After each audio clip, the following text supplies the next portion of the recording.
अल्लाह अल्लाह में कुनुद अर्दो समा, अल्लाह अल्लाह में कुनुद जुमला जहां, ला इलाहा इल्लल्लाह, ला इलाहा इल्लल्लाह, ला इलाहा इल्लल्लाह, ला इलाहा इल्लल्लाह, ला इलाहा इल्लल्लाह, ला इलाहा इल्लल्लाह, ला इलाहा इल्लल्लाह, ला इलाहा इल्लल्लाह, ला इलाहा इल्लल्लाह, ला इलाहा इल्लल्लाह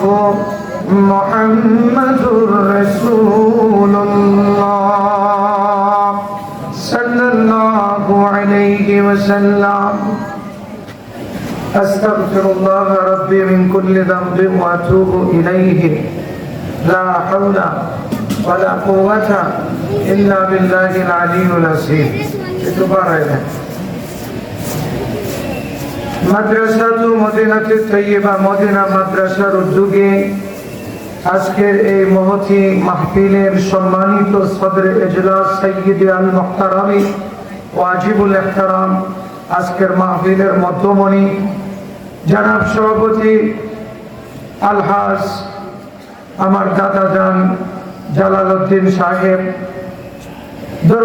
দুর্গাপুর মধ্যপাড়া বাইতুল জান্নাতেরও সভাপতি, আজকের মাহফিলের সহসভাপতি আমাদের মসজিদের উপদেষ্টা জনাব আলিনুর রহমান সাহেব, আজকে আমাদের মাহফিলের প্রধান অতিথি যাকে সুদূর কুলানপাড়া থেকে দাওয়াত করে আনা হয়েছে, আমাদের সবার সুপরিচিত ব্যক্তিত্ব জনাব আলহাজ ফজলুল হক পালোয়ান সাহেব, আমাদের বিশেষ অতিথি সানোয়ার মন্ডল সাহেব, মঞ্চে আছেন উম্মতের কান্ডারি, উম্মতের ধারক বাহক উলামায়ে ইকরাম, সামনে বসেছেন অত্র এলাকার সম্মানিত মুরব্বিয়ান মুসল্লিয়ান, বিভিন্ন এলাকা থেকে আসা আমার সমবয়সী বন্ধুগণ, ছোট ছোট সোনামণিরা, আসুন আমরা সর্বপ্রথম আল্লাহ তাআলার শুকরিয়া আদায় করি যে আল্লাহ তাআলা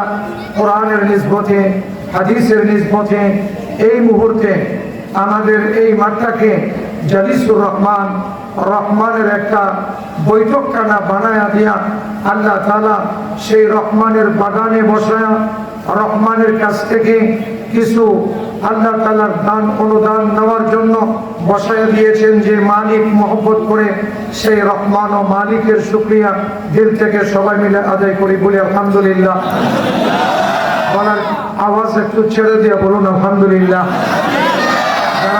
দাঁড়ানো অবস্থা আছেন একটু আওয়াজ দিয়ে বলেন আলহামদুলিল্লাহ। আমি আপনাদের সামনে সূরাতুল হুদ 11 নম্বর পারা 11 নম্বর সূরা 4টি আয়াত আপনাদের সামনে তিলাওয়াত করেছি। আল্লাহ রাসূলের অসংখ্য অগণিত হাদিস থেকে 2টি হাদিস পড়েছি। কোরআন ও হাদিসের আলোকে অল্প সময় আপনাদেরকে নিয়ে মুযাকারা করব।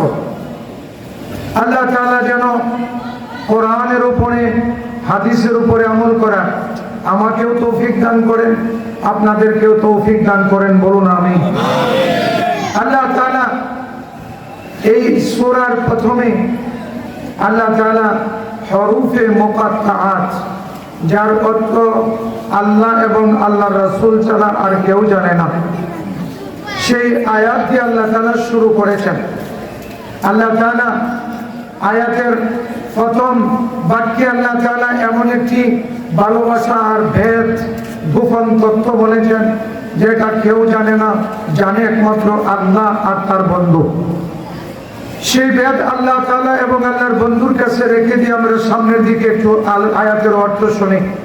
আল্লাহ তাআলা বলেন, কিতাবুন উহকিমাত আয়াতুহু সুম্মা ফুসসিলাত মিন লাদুন হাকীমিন খবীর। এমন একটি কিতাব আল্লাহ তাআলা আমাদেরকে দিয়েছেন, উহকিমাত আয়াতুহু, যার আয়াতগুলোকে দলিল দ্বারা মজবুত করা হয়েছে। আল্লাহ তাআলা কোরআনের মধ্যে বান্দাকে আল্লাহ তাআলা আয়াত মানে গঠনা দিয়া ওসিয়ত করেছেন।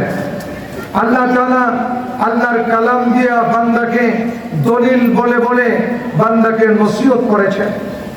আল্লাহ তাআলা বান্দাকে নিজেই আল্লাহ তাআলা কিতাবের তাফসীর করে দিয়েছেন।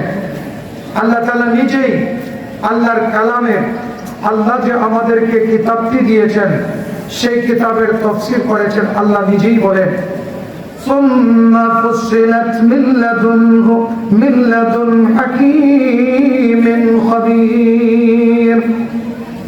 অতঃপর আল্লাহ তাআলা তাফসীর করেছেন নিজের পক্ষ থেকে, যে আল্লাহ তাআলা হাকীম, প্রজ্ঞাময়, খবীর, যিনি সমস্ত খবর রাখেন।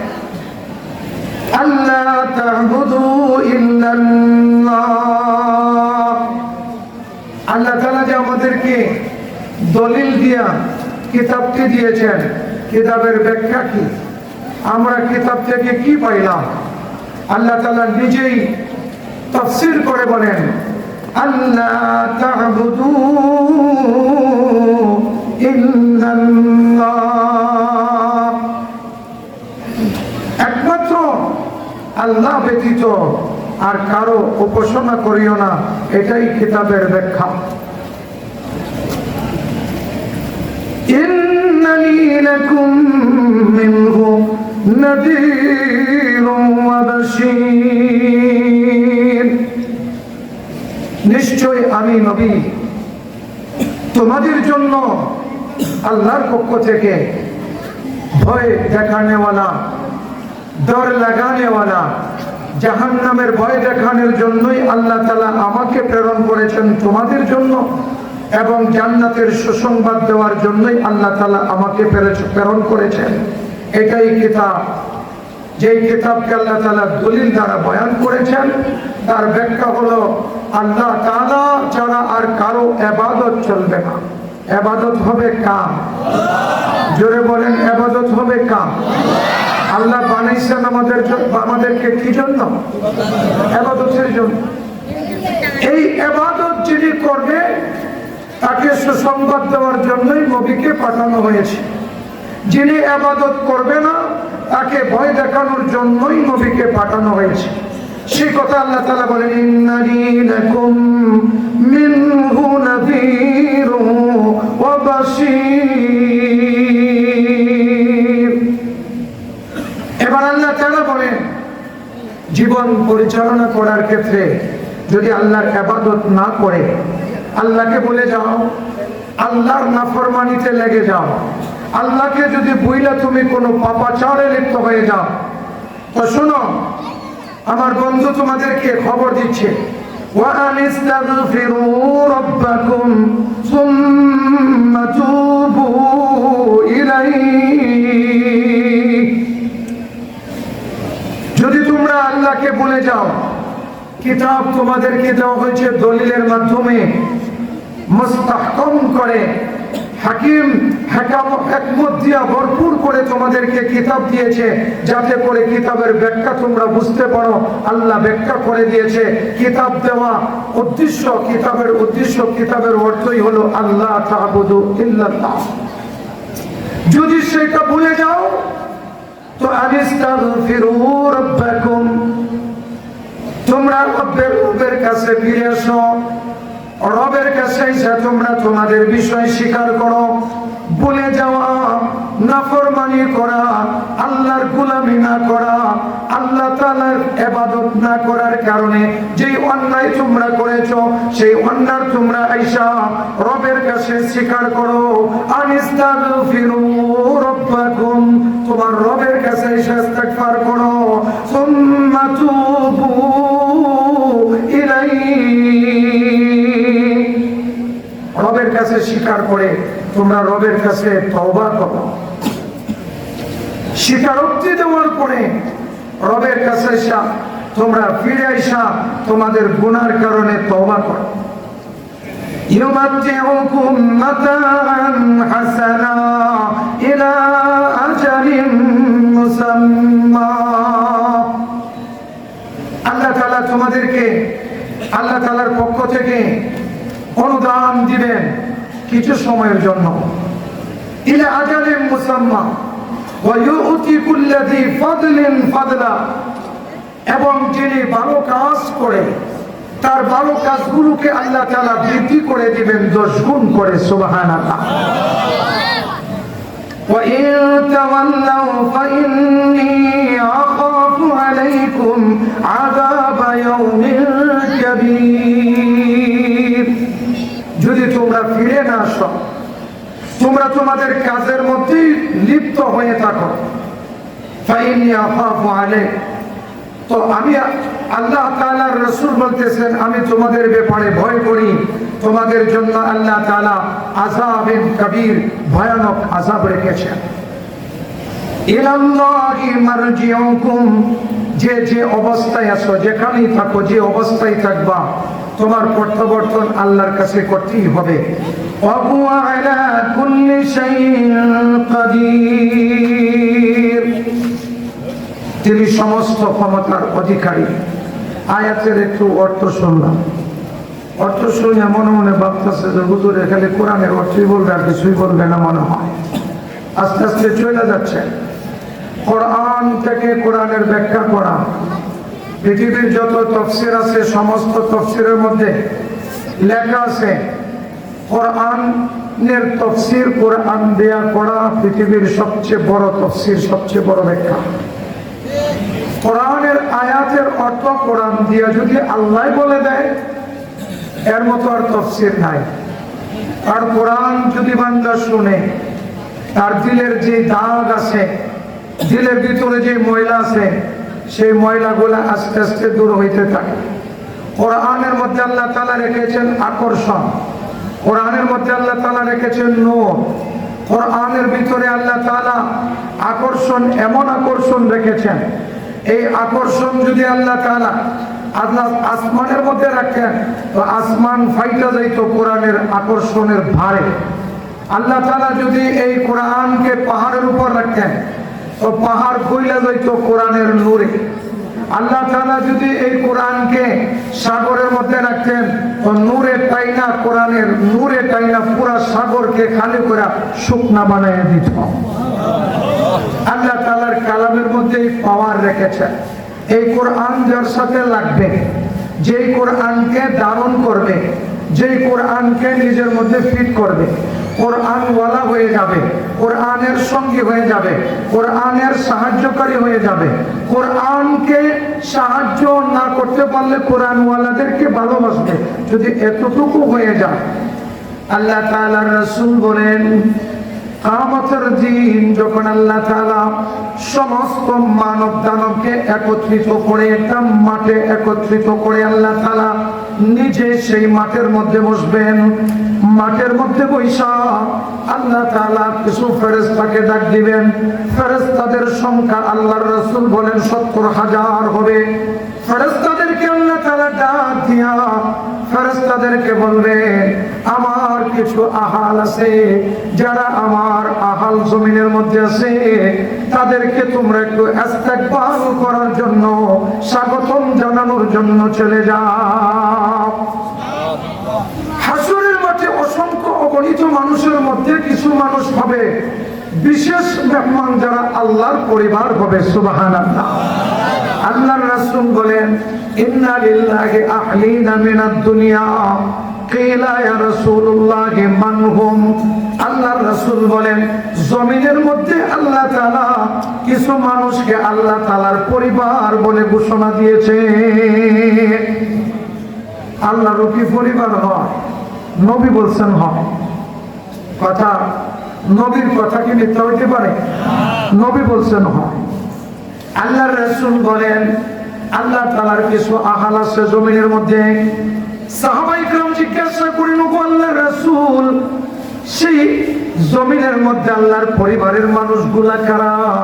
আল্লাহর রাসূল বলেন জমিনের মধ্যে আল্লাহ তাআলা ওই সমস্ত মানুষকে নিজের পরিবারের মানুষ বলে ঘোষণা করেছেন, হুম আহলুল কুরআনি আহলুল্লাহ। যারা আহলে কোরআন হবে, কোরআন ওয়ালা হবে, তারাই হবে আহলুল্লাহ। সুবহানাল্লাহ। আল্লাহর পরিবারের লোক হইতে চান কি চান না? কোরআনকে ভালোবাসি কে কে একটু হাত তুলে দেখান।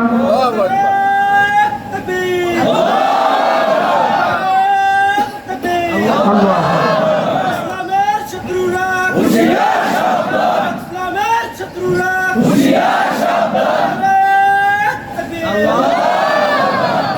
আল্লাহ তাআলা পরিবার হিসাবে যাদেরকে ঘোষণা করেছেন, যারা আল্লাহর পরিবার তারা দুজকে থাকবে।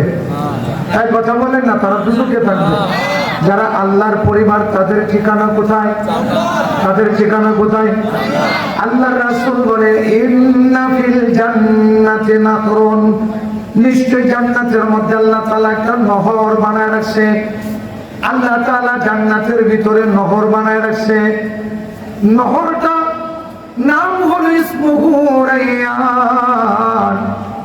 এই জান্নাতের নহরের নাম আল্লাহর রাসূল বলেন রাইয়ান। রাইয়ান নামক একটা নহর আছে জান্নাতের মধ্যে।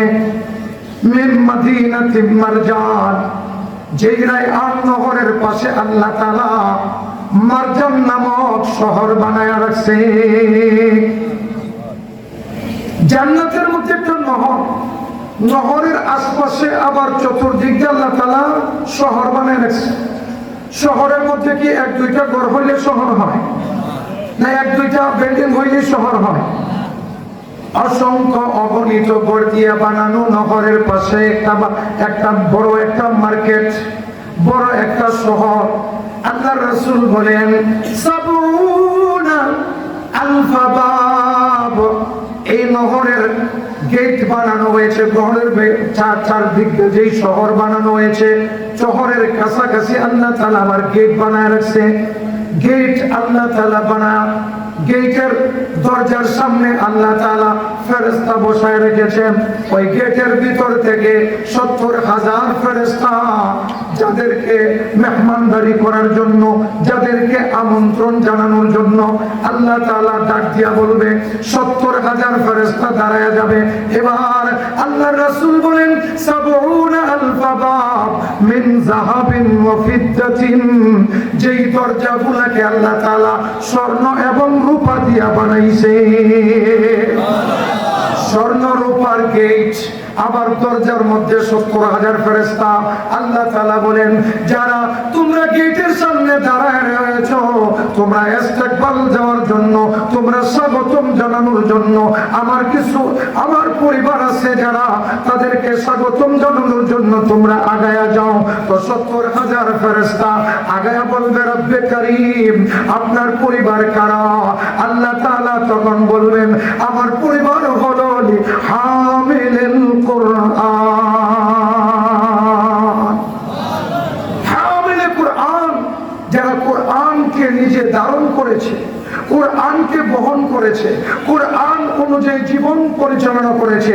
রাষ্ট্রীয় জীবন, পারিবারিক জীবন, সামাজিক জীবন, সর্বক্ষেত্রে, পরিবারের ক্ষেত্রে, সব জায়গার মধ্যে কোরআন আল্লাহ তাআলা দিয়েছেন। সেই কোরআন মাইনা, আল্লাহর নিদর্শন মাইনা জীবন পরিচালনা করেছে। সেই হামিলে কোরআনকে ৭০,০০০ ফেরেশতা লাইনে দাঁড়ায়া তাদের প্রত্যেকের হাতের মধ্যে আল্লাহ তাআলার নাজ নিয়ামত ওয়ালা বিশেষ মেহমানদারির জন্য বিশেষ খামচা নিয়ে হাজির হয়া আল্লাহ তাআলাকে বলবে কি বইলা আমরা তাদেরকে স্বাগতম জানাবো। আল্লাহর রাসূল বলেন ওই সময় আল্লাহ তাআলা বলবেন কুলু, হে আমার ফেরেশতারা বলো সালামুন আলাইকুম তিবতুম ফাদখুলুহা খালিদিন। আর একটু জোরে বলুন না সুবহানাল্লাহ। ৭০,০০০ ফেরেশতা স্বাগতম জানায় নিয়ে যাবে আপনাদেরকে। আপনারা কোরআন শরীফ ভালোবেসে আসছেন না এখানে? এখানে আসার উদ্দেশ্য কি? কোরআন থেকে কিছু নেওয়া, কোরআনের ছাত্র হওয়ার জন্যই তোমরা আসছি। কেউ কোরআন পড়ে শোনাচ্ছে আর কেউ শুনতেছে, উভয়কে আল্লাহ তাআলা হামিলুল কোরআন বানায়া এই বেহেশতের মধ্যে স্বাগতম জানাইবে। সুবহানাল্লাহ। 70,000 ফেরেশতা যখন এই জামাতটাকে নিয়ে যাইতে শুরু করবে, তাদের শরীর থেকে ঘ্রাণ আসতে থাকবে, রাইয়ান নামক ঘ্রাণ। কারণ তারা যেই জায়গার মধ্যে যাইতেছে সেই জায়গাটাকে আল্লাহ তাআলা সুঘ্রাণ দিয়া ভরপুর করে রেখেছে। কারণ আল্লাহ তাআলা কোরআনের ভিতরে নূর রেখেছে, ওই নূরের ভিতরে আল্লাহ তাআলার কুদরতি নূর ঘেরান আছে। এই ঘেরান যার ভিতরে থাকবে, এই ঘেরানওয়ালা দিলকে জমিন কখনো বক্ষণ করতে পারবে না। যাদের ভিতরে কোরআন থাকবে, যারা কোরআনকে ভালোবাসবে, যারা কোরআন ওয়ালা হয়ে যাবে, যারা কোরআনকেই নিজের জীবন কোড অফ লাইফ বানায় নিবে, এই মানুষগুলোর জন্য এই মেহমানদারি শুধু শেষ না। এদের মধ্যে যারা হাফেজে কোরআন, যারা আলেম, কোরআন কুলে কুলে মানুষের সাথে ব্যাখ্যা করে বয়ান করে বুঝায়, ওই মানুষগুলাকে আল্লাহ তাআলা স্বাগতম জানায় যখন দরজার সামনে নিয়ে যাবে, এবার আল্লাহ তাআলার পক্ষ থেকে ঘোষণা হবে, ইরতাইকরা ওয়ারতাকি ওয়ারাতিল কামা কুনতা তুরাতিল ফিদ দুনিয়া। হে আমার বান্দারা, তোমরা এবার কোরআন শরীফ পড়ো, জমিনের মধ্যে যেরকম পড়েছিলা। বান্দা যখন কোরআন শরীফ পড়বে, ওই সময় আল্লাহ তাআলা 70,000-এর সাথে আরো 70,000 ফেরেশতা দিয়ে ডাক দিয়ে বলবে, হে প্রথম দরজার ফেরেশতারা, তোমরা একটা তালা বানাও, একটা বিল্ডিং এর ছাদ বানাও। ফেরেশতারা একটা ছাদ বানায় দিবে। এবার ওই বিল্ডিং এর ভিতর থেকে তোমরা বলো, কুলনা দুখুলু ফিহা সালামা। হে ফেরেশতারা, ঘোষণা দেও তারা যেন শান্তির সাথে এই ঘরের ভিতরে প্রবেশ করে। এবার 1,40,000 ফেরেশতা প্রথম তালা থেকে এই ফেরেশতারা ডাক দিবে, হে আল্লাহর হামিলে কুরআন বান্দারা, যারা কোরআনকে জমিনের মধ্যে ধারণ করেছো, কোরআন ওয়ালা ছিলা, কোরআনকে ভালোবেসেছো, কোরআন ওয়ালাকে সাহায্য করেছো, কোরআনের সাহায্যের জন্য নিজে কখনো ছাত্র হয়ে গেছো, কখনো ছাত্র না হয়ে নিজের সন্তানটাকে ছাত্র বানায় দিয়েছো। আজকে তোমরা আসো, তোমাদের এই স্থানের মধ্যে এসে উঠো। যে যতটুকু কোরআন পড়তে জানে তার ঠিকানা ততটুকু উপরে উঠতে থাকবে। সুবহানাল্লাহ। ইকরা ওয়ারতাকি, পড়ো আর চড়ো। যেই বান্দা সূরা ফিল পর্যন্ত মুখস্থ করেছে, 10টা সূরার হাফেজ যিনি আছে, তার 10টা সূরার মধ্যে যতগুলো আয়াত আছে, আল্লাহ তাআলা তার টান দিয়া এতটুকু তালার মধ্যে উঠায়া দিবে।